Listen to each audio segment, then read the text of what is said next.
السلاح جبنا جا من مصر، جابوا عبد الكريم الخطابي مع الدكتور والسي عباس. السي عباس من دار البيضاء هو، مشاو تما لمصر وقالوا غتعطيونا سلاح. قالوا نعطيكم السلاح ولكن منين غيدوزوه؟ قالوا غادي ندوزوه في البحر. قال لي اسبانيا ما تخليكمش، فرانكو ما يخليكمش دوزوا سلاح. مشاو قالوا غنشوفوا مع فرانكو. مشاو عند فرانكو قالوا له ودي خصنا تعطينا الطريق في البحر باش ندوزوا السلاح، راه حنا بغينا نضربوا فرنسا. قال لهم فرانكو نعطيكم الطريق. مصر قالت له نعطيكم السلاح، ولكن من فين غادي ديروه؟ كان واحد عنده الباطو، عنده واحد البنت سماها دينا، وذاك الباطويه سماها الباطو ديال دينا. وطلبوها الناس اللي مشاو لمصر، عطا لهم ديك الباطويات فيه جابوا السلاح، جابوه للناظور. منين وصلوا للناظور خمو فين غادي يخليو ديك السلاح. عطاو لواحد المراه هجاله على برا ما عندها حد، خبعوه عندها. دوزو شي ايامات ناض الخبر بين السلاح دخل، مشاو فرقوه، جابوه عند الغابوشي لتيزي وسلي. لاجودين الغابوشي كان هو مع فرنسا وخرج لانتريد، فرقوه تما على 3. تولوت عطوها المرموشه، المحندق الدور دا المرموشه دو على البغل.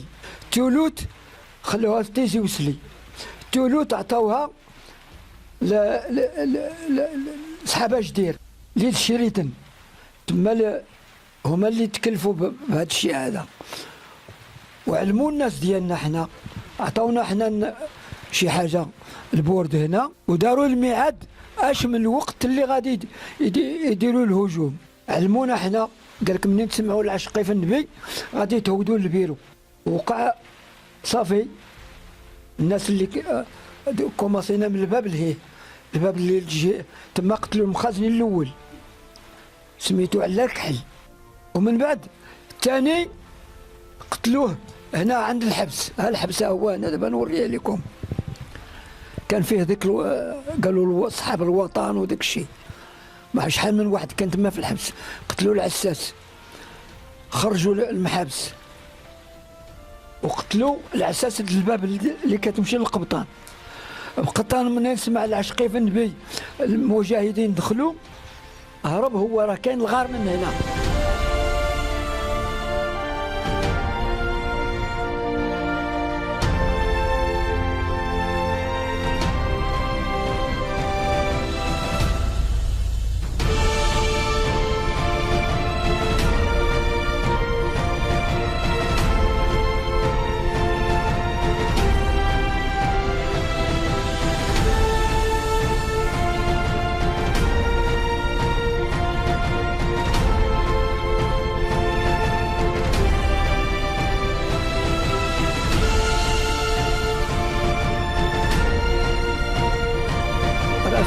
تما درنا من الحداده، درنا حنا المركز للجيش التحرير. رجال قبطان ديال اسبانيا عطينا له ذاك واحد عندنا كان في الارمي فرانسيس، هو اللي عطاه التحيه. جا عندنا داروا الوتاي، داروا له يا سيدي كلا القبطان، قال له راه كتدخلوا لاسبانيا بالسلاح، ولكن كنديروا كيما هكا، شي كنشوفوه شي ما كنشوفوه. اسبانيا زعما متفقه بحال اللي دعماتكم باش حنا من هنا هاجرنا من هنا راه 9 شهور هنا في الراق. تما قال له واحد الرئيس ديال من تطوان قال له خصكم تخويو الديور اللي عنده 2 محلات، وواحد المحل يعطوه المهاجرين. دابا انا خليت ولادي تما وجينا حنا للمركز. والنهار وقع واحد الهجوم قتلوا فينا 2، هما نصارى قتلوا ماتوا 4، واحد بقى مازال حي حتى للصباح. ولاو بحالهم قواو عليهم بالقرطاس، ولاو بحالهم النصارى، ولاو طلعوا للبيرو هنا، كان عندهم لاباز هنا. حنا ديك الساعه مات فينا واحد تما موحى العيساوي، ومات واحد من تما من بني عمار طنيتي اللي كانوا معنا، وهربوا عندنا جوج العسكر، واحد يقول عمر واحد دريس، جاو بالسلاح ديالهم من عند فرنسا، هربوا عندنا زادوا عندنا الجيش التحرير. من ديك الساعه منين دوزنا هذاك الايامات ولا دخل محمد الخامس الله يرحمه. أمة المغرب دولة المغرب، أمة المغرب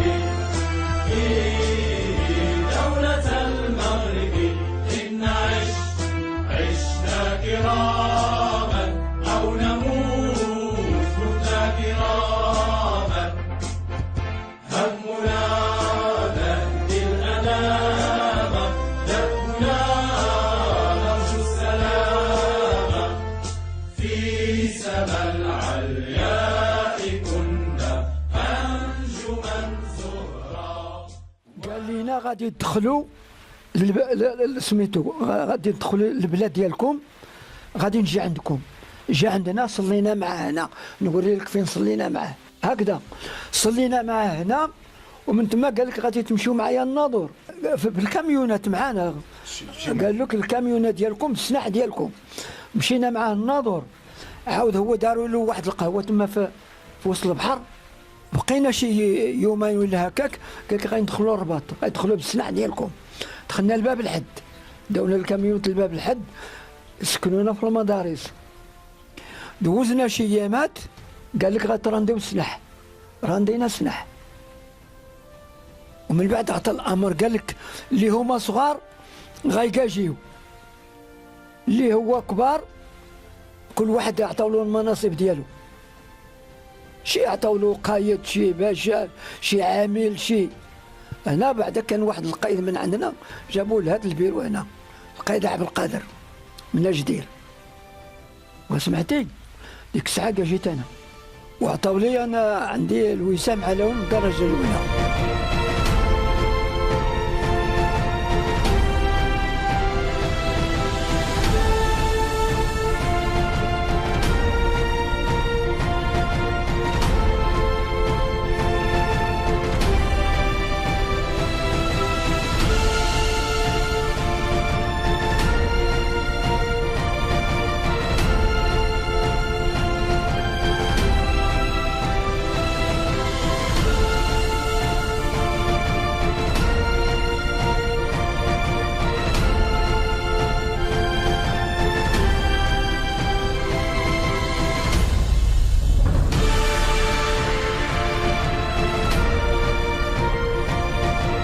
Le premier capitaine qui a construit ce bureau est Henri de Bournazel, le capitaine à la Véreuse rouge. Il a laissé des traces sur le corps des habitants, puisqu'il exécutait les gens sans jugement et il laissait sans enterrement. En 1928, il avait même écrit à sa femme une lettre dans laquelle il parlait de ce qu'il faisait à Bourrette. Ce capitaine a emmené tous les jeunes de la région avec lui à Rachidia. Ils ont participé avec lui à la guerre contre les résistants. Il est mort là-bas. L'autre capitaine qui a laissé beaucoup de choses, c'est un capitaine qui avait des projets économiques. Il était aimé malgré sa méchanceté. Les habitants ont baptisé un rocher de son nom, le rocher de Guillot. Ce monsieur-là a construit 2 canaux d'irrigation très longs. Il a distribué des plants de tous les arbres fruitiers. Les gens l'aiment encore, malgré ce qu'il a fait pour eux lorsqu'il a voulu désengager pour la Deuxième Guerre mondiale. Il a dit celui qui est juif ne peut rester ici à Bourrette, il ne va pas participer à la guerre française. Tous les jeunes sont partis sauf un seul. Celui-ci a été critiqué, humilié pendant des années. Le troisième est un capitaine de Saint-Étienne, un intellectuel qui s'appelle Deliveau. Sa femme était institutrice, c'est lui qui a construit la première école à Boured.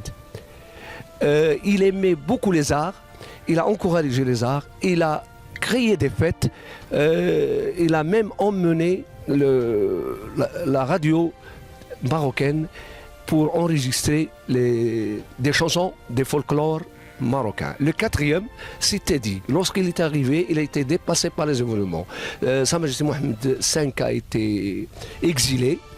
Teddy se comportait d'une façon injustifiée. Il obligeait les habitants à lui emmener leurs vaches pour les traire au bureau. Même si la rivière était inondée, il les obligeait à venir. Ce monsieur-là, ce capitaine-là, c'est lui que les habitants Boured ont voulu tuer. Lorsqu'ils ont envahi le bureau des indigènes, ils ont brûlé sa voiture, dont il reste le châssis encore ici. Il a été sauvé par son cuisinier, Arslan. Ils ont passé sous le tunnel et ainsi il a été sauvé. Voilà. Maintenant, je souhaite que le bureau soit restauré et j'invite les descendants de ces 4 capitaines à venir chez nous, à découvrir ce que leurs ancêtres ont fait. Pour nous, il n'y a pas de haine. La haine a disparu avec l'indépendance du Maroc.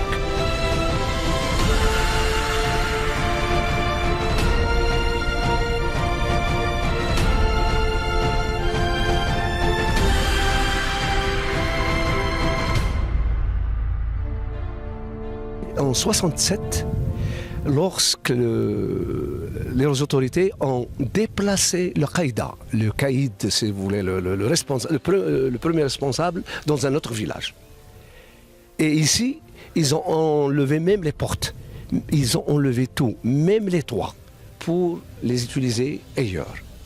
Maintenant, les gens qui passent par là regrettent beaucoup cette perte, parce qu'il y avait même un petit complexe commercial. Il y avait un jardin où se trouvaient tous les arbres fruitiers du monde.